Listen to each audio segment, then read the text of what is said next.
peraturan untuk menggunakan bunyi bahasa yang bermakna. Di samping penghasilan bunyi bahasa, seseorang itu akan menggunakan unsur-unsur prosodi dan cara paralinguistik semasa bertutur bagi menguatkan maksud pertuturan. Unsur prosodi ialah intonasi, nada, tekanan, sebutan dan jeda. Manakala unsur paralinguistik ialah bahasa isyarat dan pergerakan badan. Seterusnya, ini merupakan peringkat-peringkat bertutur. Peringkat awal, seterusnya peringkat pertengahan dan akhir sekali peringkat maju. Saya akan menerangkan peringkat awal. Peringkat awal berlaku dengan bertanya tentang hal-hal yang berkaitan dengan tinggi serta pengalaman murid. Peringkat awal juga menafaskan pengucapan bertata susila. Seterusnya menjawab soalan-soalan mudah berdasarkan situasi tertentu, membina ayat-ayat mengenai diri sendiri, rakan ibu bapa dan sebagainya. Seterusnya membina ayat daripada gambar.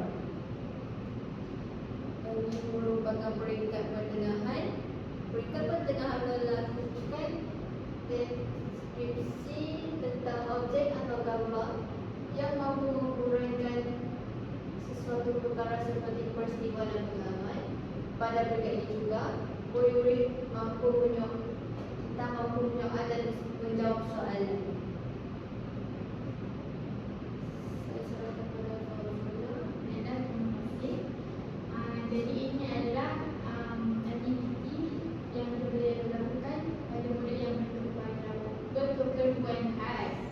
Iaitu yang pertama adalah strategi sokongan rakan sebaya, iaitu peer support. Iaitu murid melakukan aktiviti secara berpasangan dengan murid berkeperluan khas yang lain. Seterusnya adalah melakukan aktiviti lakon peranan, iaitu roleplay yang ringkas seperti situasi bunyi barang musik. Ini merupakan peringkat maju. Peringkat maju merupakan kemajuan yang berlaku dengan lebih baik. Murid-murid boleh bercerita dan menguraikan pendapat atau membuat persembahan desain. Misalnya pidato, pengucapan awal, murid-murid mampu menerangkan proses kejadian dan peraturan dengan